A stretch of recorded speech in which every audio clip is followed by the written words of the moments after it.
Kemudian hadirin dan hadirat yang dirahmati Allah, saya nak sebut, saya akan ringkas ya tadi dah adik. Kita juga kadang-kadang kena ada unsur ruhi, keikhlasan dalam nak bagi nasihat pada orang. Maksudnya ada orang kata, tengok skill aku berapa orang aku selesaikan masalah. Skill satu hal, tapi kita bila bagi nasihat, kita harap yang pertama Tuhan bagi pahala kat kita, dia dapat buat sesuatu yang baik. Saya selalu sebut masa Dewan Bahasa jemput untuk bentang menyeberang ke sempadan satu novel yang tuan-tuan mungkin baca. Tapi saya sebut kepada penulis-penulis novel, kehidupan bukan novel. Kehidupan bukan novel.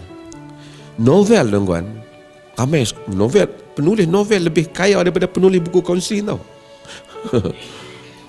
Ramai orang perempuan ni cukup suka baca novel, teriak-teriak ni, macam menangis-nangis, padahal kawan tu tulis masa tengah makan ya. Tuan-tuan, novel, cerita, jalan cerita, watak, membunuh watak dan seumpamanya, klimaks cerita ditentukan oleh tangan manusia. Manusia kadang-kadang begitu, macam ni buat baik, lepas tu penyuduhan jadi begini, kemudian jadi begini. Kita apabila terpengaruh dengan alam novel, kita rasa kehidupan demikian rupa. Tak. Tuhan menjadikan kehidupan ini penuh dengan keajaiban. Tidak mustahil orang yang kita lihat duduk dalam penjara dengan segala kehinaan mata kita, na'udzubillah, balik ke akhirat dia dalam syurga, kita belum tentu. Tak mustahil di sisi Tuhan, kerana Allah itu mengetahui apa yang ada dalam sanubarinya, apa yang kita tidak tahu. Dijadikan kehidupan itu berbagai-bagai keperitan, hatta tadi disebut kesedihan. Memang semua orang akan sedih, siapa pun, walaupun kita cuba elakkan. Hatta kesedihan, Nabi suruh elak, pagi-pagi sebut, Allahumma inni a'udzubika minal hammi wal hazan. Ya Allah, aku minta jauh daripada susah hati dan duka cita. Tapi Nabi juga pernah sedih, duka cita terhadap kaum dia, duka cita bersungguhnya dia dalam nak dakwah sehingga dia duka cita. Allah kata tentang fala'allaka bakhi'un nafsaka ala atharihim illam yu'minu bihadzal hadisi asafa. Perkataan bakhi'un berat, siapa ikuti tafsir saya, boleh jadi kamu nak memusnahkan dirimu wahai Muhammad, kerana mereka di atas apa yang mereka tidak mau beriman dengan Quran. Quran kata dalam lain tempat lain, Allah fala tadhhab nafsuka alaihim hasarat. Jangan kau musnahkan dirimu kerana duk fikir tentang masalah, kerana duka cita dengan mereka. Maksudnya kesungguhan Nabi itu, sehingga Nabi fikir tertekan kerana kenapalah mereka tak mau terima agama ni. Ia suatu kebenaran. Tapi kalau kita jadi kaunselor, kita duk balik fikir betapa bersungguhnya kita nak kawan tu baik, kita ada sifat Nabi. Cuma Allah kata jangan kamu musnahkan dirimu, tapi maksudnya Nabi tu fikir. Sehingga pada akhir hayat baginda sallallahu alaihi wasallam, masa hajjatul wada', semua orang duduk ada, Nabi tanya, innakum mas'uluna anni, innakum tus'aluna anni, fama antum qailun. Kamu akan ditanya tentang aku, kamu nak jawab apa? Ni ramai ni yang hadir. Mereka kata, nashhadu annaka qad ballaghta wa adaita wa nasah. Kami menyaksikan bahawasanya engkau telah menyampaikan, memberi nasihat, menunaikan amanah dan memberi nasihat. Nabi kata, Allahumma syahad, ya Allah saksikanlah yang aku telah buat tugasan ini.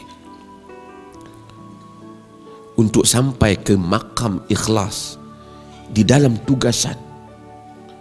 Sehingga kadang-kadang dalam tugasan tu, keikhlasan itu, Allah ada menegur Nabi sallallahu alaihi wasallam. Allah tegur peristiwa. Ingat tak peristiwa orang buta yang datang kat Nabi? Abdullah ibnu Ummi Maktum. Dia datang kepada Nabi sallallahu alaihi wasallam. Masa dia datang, dia orang buta, dia tak nampak. Nabi bercakap dengan orang besar Tadi Dr. Uzali kata VIP. Nabi cakap dengan orang besar. Nabi bukan ada kepentingan.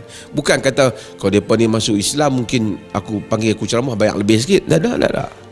Nabi tak ada kepentingan. Nabi duk fikir kalau mereka ni masuk Islam, pengikut ada, lebihlah sikit pengaruh. Abdullah ibnu Ummi Maktum, dia buta. Dia mari pada Nabi, dia perlukan. Seperti mana dia apa? Geng-geng VIP ni belagak ya. Mari nak cakap dengan Nabi lebih kurang.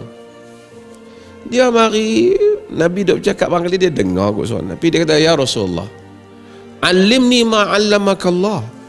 Wahai Rasulullah, ajar aku apa yang Allah ajarmu. Dia buta, dia tak nampak pun Nabi. Tapi Nabi ada kerut dahi sikit lah, masam muka sikit dia. Dan Nabi tak tengok. Macam ni lah kita duk sembang pening. Main-main tak ikut majlis, kacau, you intrude. Tapi dia buta. Bila orang buta ni, dia macam-macam perasaan dia pun macam mudah terganggu. Nabi tak kata kat dia, ha ni kacau majlis. Nabi tak kata. Nabi hanya masam sikit muka. Abbas ni, Nabi bukalah tarik muka macam kita kan. Dan Nabi tak ingat dia. Quran turun. Abasa wa tawalla an ja'ahu al-a'ma wa ma yudrika la'allahu yazakka aw yadhakkaru fatanfa'ahu zikra amma man istaghna fa anta lahu tasadda wa ma 'alayka alla yadhakka aw amma man ja'aka yas'a wa huwa yakhsha fa anta anhu talaha kalla. Tuhan kata abasa wa tawalla, bermasam muka ia dan berpaling ketika datang kepadanya seorang buta. Wa ma yudrika, apa yang kau tahu Muhammad? La'allahu yatazakka, boleh jadi dia ingin membersihkan dirinya, orang buta itu, ataupun diberikan peringatan padanya. Fatanfa'ahu zikra, kemudian peringatan itu memberi manfaat kepadanya.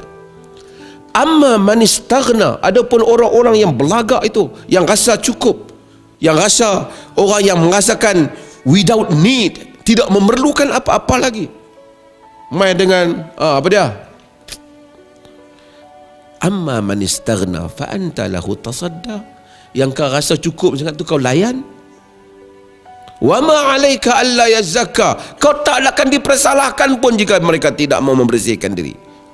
Wa amma man ja'aka yas'a, adapun orang yang datang sungguh-sungguh, fa anta anhu talaha, you are distracted from him, kau tak kisah dengan dia. Kalla, sama sekali jangan demikian. Dalam Quran ni tak pernah Tuhan kata kat Nabi macam tu. Jangan sekali kamu jangan demikian. Kalla innaha tadhkirah, jangan demikian, ini satu peringatan. Tuan-tuan, selepas berlaku ini, Abdullah ibn Ummi Maktum, dalam sebahagian riwayat, bila dia datang, Nabi kata, marhaban fi man atabani rabbi fihi, selamat datang wahai orang yang Tuhanku telah memarahiku kerananya. Pertama, menunjukkan Quran tu memang daripada Allah lah. Kalau daripada Nabi, Nabi tak buatlah surah yang dia kena kan. Tetapi tuan-tuan lihat bagaimana melayan manusia yang bermasalah, yang memerlukan.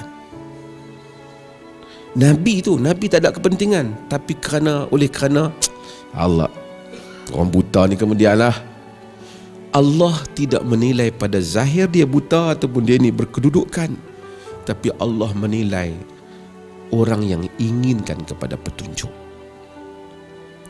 Ini menjadi masalah kepada saya dan kepada kita semua dalam melayan manusia.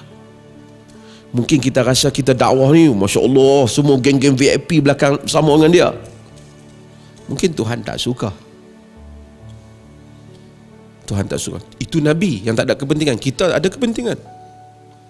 Mungkin Allah suka dengan orang biasa, banduan, orang kampung yang datang nak mengadu masalah.